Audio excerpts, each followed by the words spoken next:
Jóvenes, tengan todos muy buenas tardes del quinto de secundaria del Colegio San José.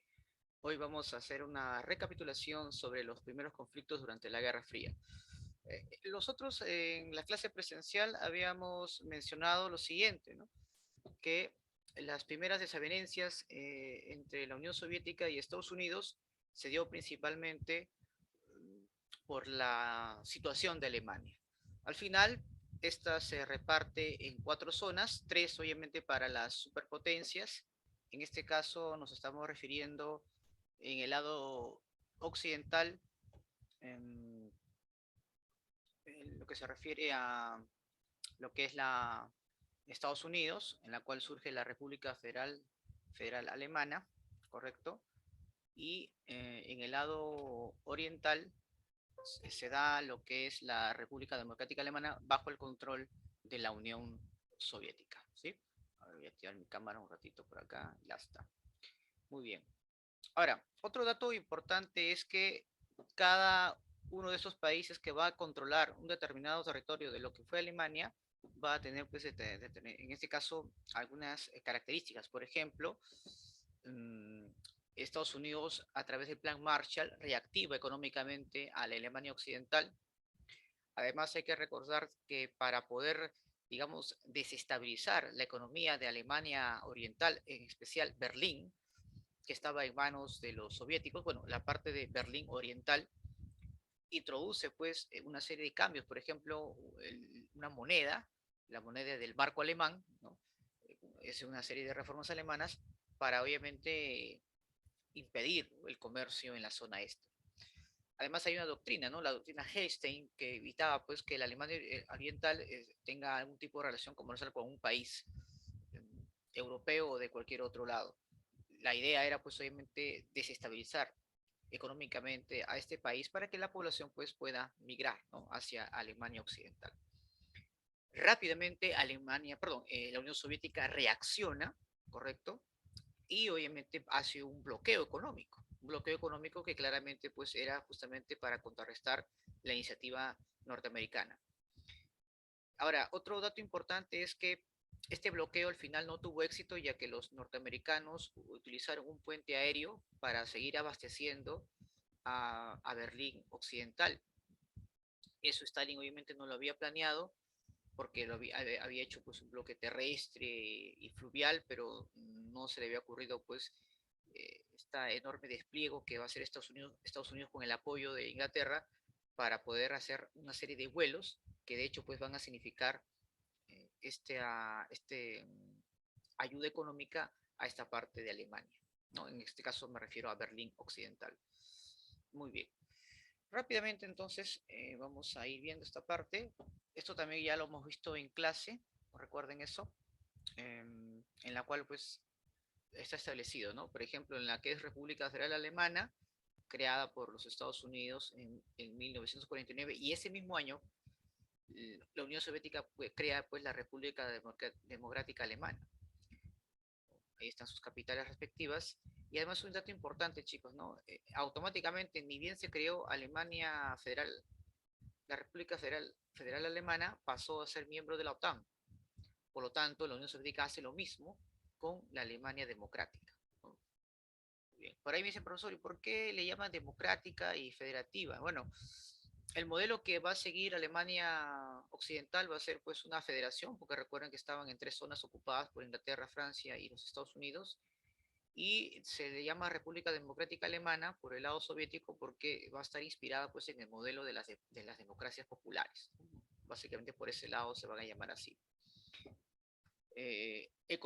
Alemania Occidental se recupera enormemente, ahí pues donde surge lo que se conoce como el milagro alemán, pero eso es básicamente por el apoyo, por la reactivación económica a través del plan Marshall, ¿no? Lamentablemente los planes quinquenales de la Unión Soviética hacia Alemania en un principio dio resultados, pero con el paso del tiempo no va a poder realmente sobresalir y va a haber pues un desequilibrio, ¿no? Vamos a ver una Alemania occidental altamente desarrollada y por el otro lado, en el plano oriental, no va a ser así. ¿De acuerdo? Muy bien. Muy bien. Ahora aquí, vamos a ver acá esta parte. A ver, ahí están ingresando algunos chicos aquí. Muy bien, muy bien. Ahí están. Esta parte es importante. Algunos de repente no han logrado hasta cierto punto entender un poco. Bueno, cuando se desarrolla la Guerra Fría, habíamos mencionado pues que primero se estaba desarrollando de cierta manera unas doctrinas, la doctrina Truman por una parte, ¿se acuerdan que habíamos mencionado? Y también pues la Unión Soviética había realizado pues también su propia forma de pensar, ¿no? Pero con el paso del proceso de la Guerra Fría va a existir pues una serie de doctrinas adicionales, como la que justamente estamos viendo, ¿no? Por ejemplo, aquí pueden apreciar porque se da la doctrina Eisenhower por parte de los Estados Unidos y la coexistencia pacífica liderada por Nikita Khrushchev. A ver, ¿cuál es la esencia, profesor, de la doctrina de Eisenhower? Bueno, en primer lugar, esta doctrina fue planteada por el secretario de Estado llamado John Foster, ¿recuerdan eso? Y bueno, prácticamente este planteamiento en esencia buscaba pues la confrontación directa en la zona de influencia de la Unión Soviética. Y claramente pues en el caso de América Latina, claramente pues lo que se buscaba era contrarrestar los efectos de la Revolución Cubana para evitar pues que este liderazgo, estas acciones militares dirigidas por Fidel Castro y el Che Guevara, pues puedan servir de inspiración a otros países, principalmente de América Latina, ¿no? Ese era el plan. Claramente, pues la Unión Soviética decide apoyar a la Revolución Cubana, ¿no? Más adelante, cuando estemos en las clases presenciales, vamos a hablar sobre la crisis de los misiles de Cuba, ¿correcto? Ese es por un lado. Y bueno, hay que recordar que después, cuando asume el poder Kennedy, estamos hablando pues en la década de los 60 todavía, para evitar obviamente que los países de América Latina sigan los lineamientos del socialismo, pues aplica en este caso un enorme plan llamada Alianza para el Progreso, que consistía pues en apoyar financiera y económicamente a América Latina, ¿no? Justamente para evitar pues, la influencia del socialismo y en especial de Cuba. Ayudar pues a los países latinoamericanos a que alivien sus problemas económicos. Muy bien, pero eso es solamente un pequeño eh, anotación que quería yo mencionar, que de hecho lo vamos a ver más adelante. Lo importante pues es que también va a intentar tomar cierto control o tener algún tipo de injerencia en el Medio Oriente, ¿no? De hecho pues la Liga Árabe contra Israel era un hecho que se estaba desatando en esos tiempos y la Unión Soviética va a aprovechar justamente para qué, para en este caso tratar de apoyar a la Liga Árabe contra Israel, ¿no? Claramente había un interés que era pues el petróleo, tanto la Unión Soviética como los Estados Unidos buscaban obviamente el petróleo, ¿no? Por otro lado, la Unión Soviética va también a tener un planteamiento un poco más abierto, por así decirlo, que va a estar dirigida por Nikita o planteada por Nikita Khrushchev, ¿no? Por ejemplo, lo primero que hace Khrushchev es dar inicio pues, a la desestalinización en la Unión Soviética, es decir, tratar de desvincularse completamente de las ideas y mucho de lo que fue de manera emblemática Joseph Stalin, ¿no? Que había muerto pues, en 1953. Y bueno, con él pues inicia lo que se conoce como el capitalismo de Estado. La Unión Soviética deja totalmente el planteamiento socialista impuesta por Lenin y, y, y los planes de Stalin, ¿no? Khrushchev aplica lo que, repito, es el capitalismo de Estado. Profesor, ¿y qué es el capitalismo de Estado?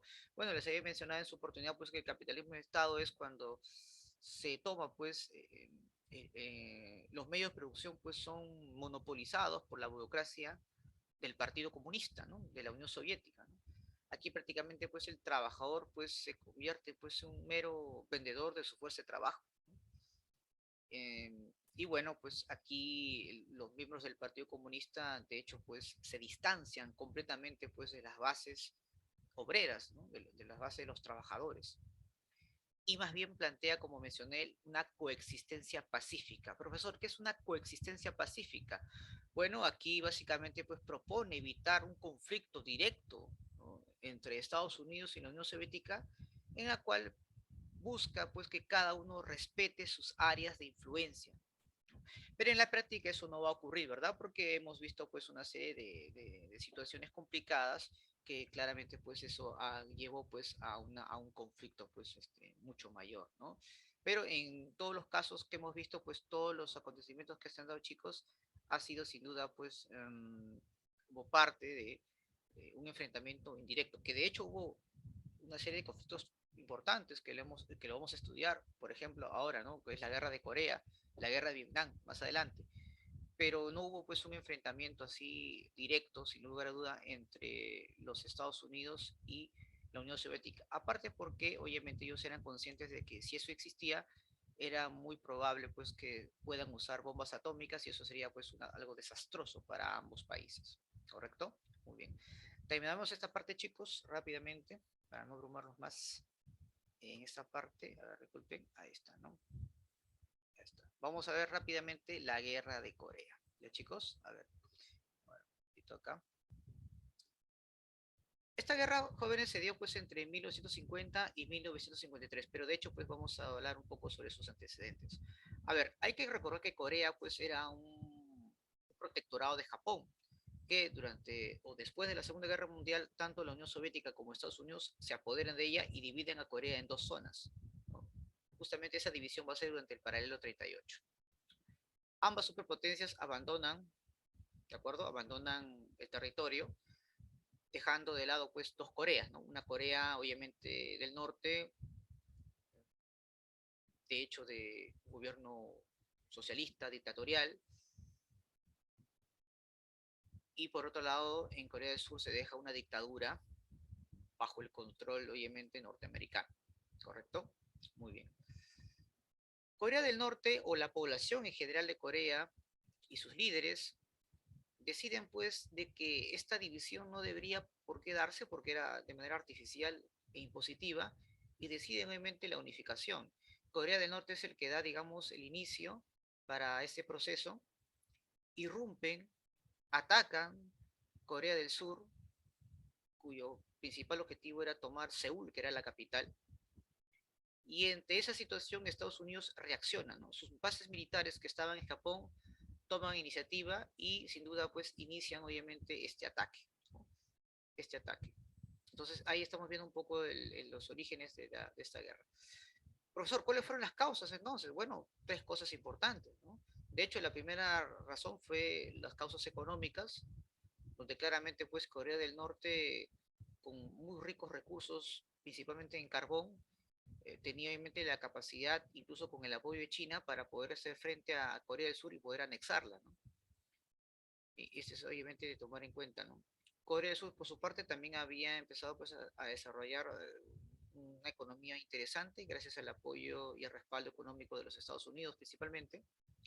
Y claramente en el aspecto social estamos viendo pues que la población, ¿no?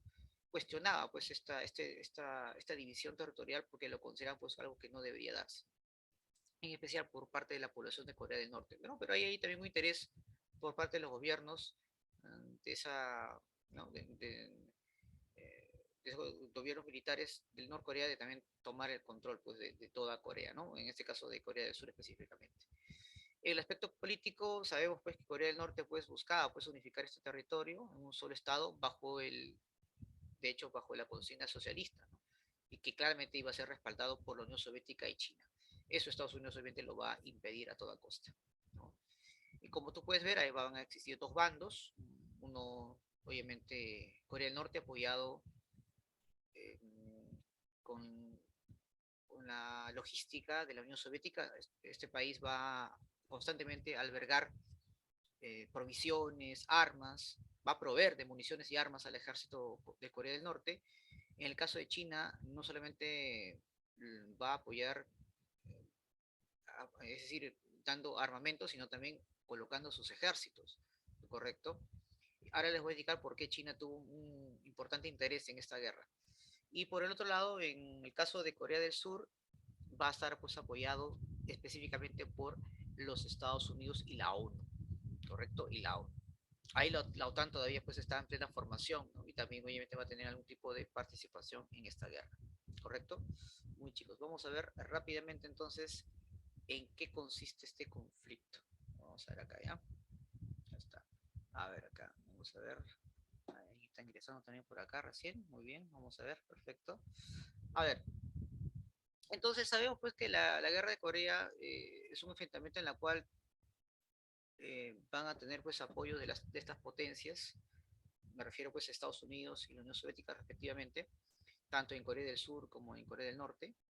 Y de hecho, pues el interés de Estados Unidos en iniciar este ataque es sin duda pues detener el avance del socialismo en Asia.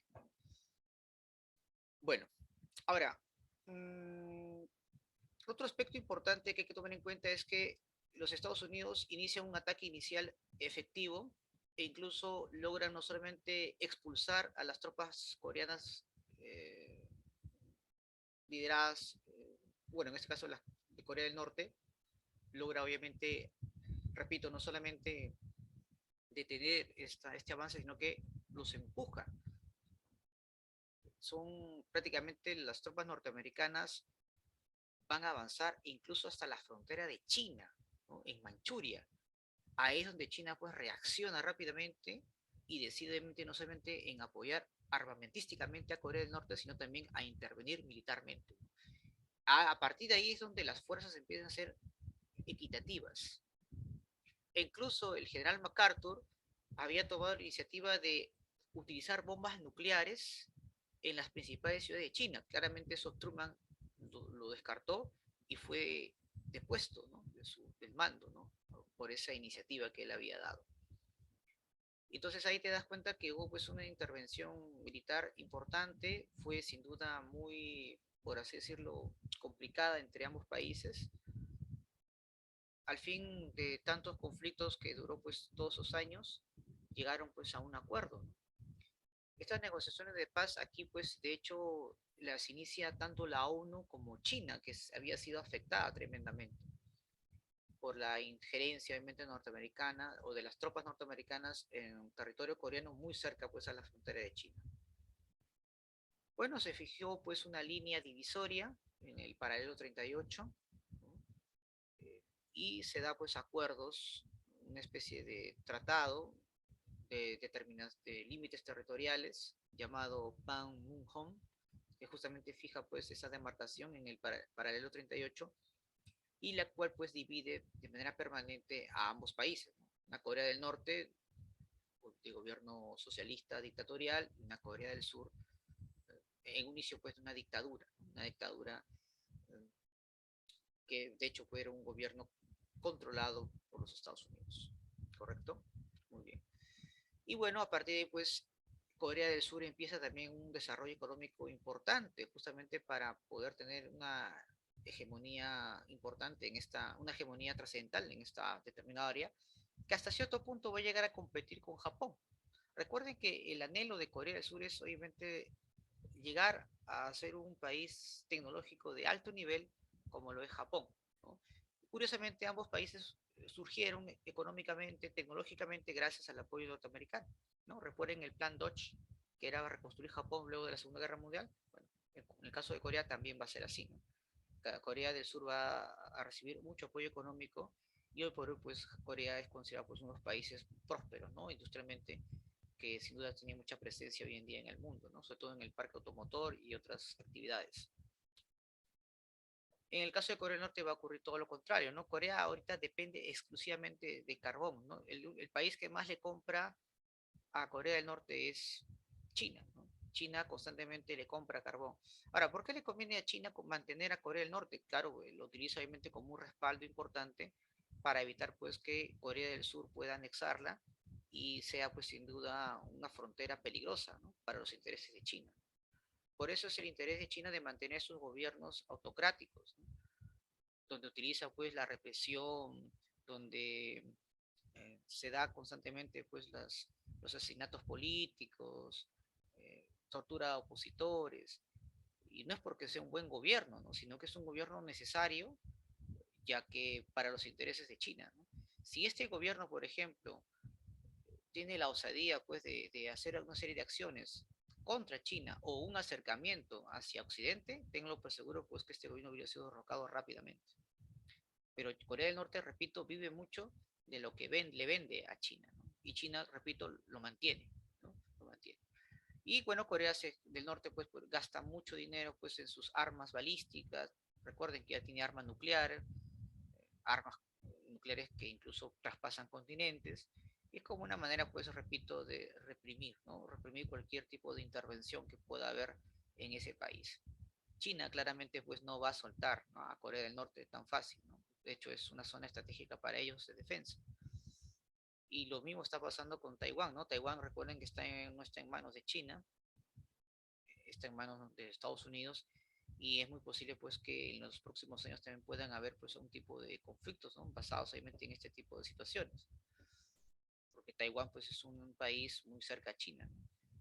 Aquí el problema va a ser, pues, cuando Taiwán decida, pues, también ser un miembro importante de la OTAN, o bueno, ya de hecho hay que recordar, pues, que la OTAN, pues, no es la única alianza militar que existe, ¿no? Hay otras también, que tanto en Asia, en el Caribe, que tienen una función trascendental, ¿no? Así que hay que tener cuidado. Bueno, si Taiwán, pues, decide, repito, ¿no?, a tener un acercamiento con Occidente, como por ejemplo tener armamento, bases militares, pues de hecho China va a reaccionar de manera inmediata, ¿no? Va a tener la misma reacción que actualmente Rusia está teniendo con Ucrania, por ejemplo, ¿no? Eso ya también les había comentado en clase, ¿no? Acá la razón por la cual, pues, Rusia interviene en Ucrania es porque quiere evitar a toda costa que Ucrania, pues, sea parte de la OTAN, ya que al ser parte de ella no solamente va a recibir apoyo militar, sino que puede colocar, pues, bases militares. Y para la OTAN es mucho más fácil colocar ahí armas nucleares o misiles de armas de destrucción masiva en las principales ciudades rusas. Ucrania está muy cerca, ¿no?, a unos cuantos kilómetros de Moscú, por ejemplo. Por esa razón, Rusia ya, por ejemplo, ya ha logrado, pues, tener cierta tranquilidad al tomar el control, no control, pero sí una alianza con Bielorrusia, no así todavía, pues, con Finlandia o Suecia, pues, donde también obviamente Rusia, pues, ya les ha advertido que tampoco deberían ser parte de la OTAN, porque de hecho, pues, el propósito de esta alianza militar promovida por Estados Unidos es acercar a Rusia, ¿no?, por todos los flancos. Eso está demostrado, así que eso no hay por qué dudarlo, ¿no? Entonces, son varios aspectos también ahí, ¿no?, que hay que tomar en cuenta, ¿no? No solamente es el temor de Rusia frente a lo que puede ser Ucrania, frente a la OTAN, sino también, pues, existen otros factores también de otra índole, ¿no?, que ya en su momento, pues, de repente podemos, en este caso, debatirlo. ¿Sí, chicos? Muy bien, entonces ese es un pequeño resumen que justamente quería compartir con ustedes con respecto, pues, a los primeros conflictos, ¿no? En este caso, la crisis de Berlín y lo que es la guerra de Corea. Ahora, tengo una pregunta. En esta guerra, donde se utilizó bastante, pues, minerales, en especial el cobre, hay un país en Sudamérica que se benefició enormemente, ¿no?, gracias a esta guerra, pues, porque nuestras exportaciones subieron de manera considerable. ¿Cuál crees que haya sido la razón? A ver, ¿qué país fue ese que se benefició enormemente en esta guerra? A ver, ¿quién por ahí se acuerda? ¿Ah? ¿Quién se acuerda? A ver, ¿se acuerdan o no se acuerdan? A ver, por ahí. El Perú, pues, chicos, ¿no? El Perú durante el gobierno de Odría, ¿no? Odría gobernó, pues, entre 1948 y 1956, ¿no? Y justamente esa guerra permitió, pues, que el Perú empiece, pues, a tener enormes recaudaciones, ¿no? Muchas divisas en beneficio de Perú, y estas divisas, pues, al final fueron usadas para realizar, pues, grandes obras monumentales, ¿no?, como por ejemplo las grandes unidades escolares,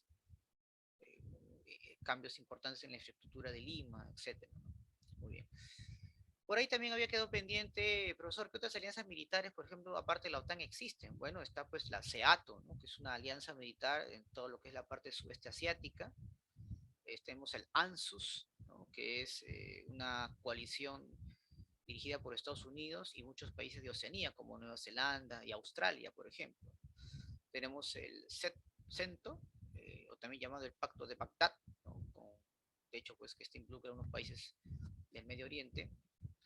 Y me había olvidado mencionarles, pues, que también durante el desarrollo de la Guerra Fría, pues, se fortalece lo que es la CIA, ¿no?, la famosa, pues, Servicio de Inteligencia y Espionaje. Aunque hay un dato interesante, ¿eh? La CIA, más que un servicio de inteligencia en sí, su principal función era una serie de provocar una serie de desestabilizaciones en varios países, sobre todo aquellos que están bajo el control o están muy influenciados del socialismo, ¿no? Como por ejemplo, en su momento lo fue Guatemala, eh, lo que incluso lo que el fenómeno que iba a ocurrir pues en Grecia, donde un partido de ideologías obviamente socialista iba a tomar el poder, en fin. Entonces, esa es su principal labor, ¿no? Desestabilizar gobiernos a través de golpes de Estado, donde su propósito principal justamente es atacar pues a aquellos líderes, instituciones o grupos sociales que estaban, por así decirlo, convencidos ideológicamente que el socialismo pues era la mejor opción, ¿no? Ellos sin lugar a dudas va a ser su principal función, ¿no? Para ello pues utiliza diversos mecanismos, ¿no? Espías, personas expertas en desestabilizar gobiernos, utiliza también a los medios de comunicación, en fin, va a haber toda una campaña tremenda justamente para persuadir a la población de América Latina pues que el socialismo pues es inmoral, ¿no? En fin.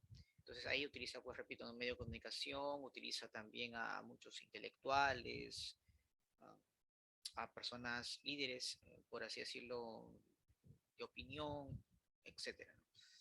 Muy bien. Entonces eso es justamente lo que quería justamente mencionar con ustedes. ¿Alguna pregunta, chicos? ¿Alguna duda hasta aquí sobre el tema de hoy? Sobre esta pequeña parte que hemos desarrollado, sobre los primeros conflictos de la Guerra Fría. ¿Alguna duda de repente? ¿Todo claro? ¿Sí? Muy bien.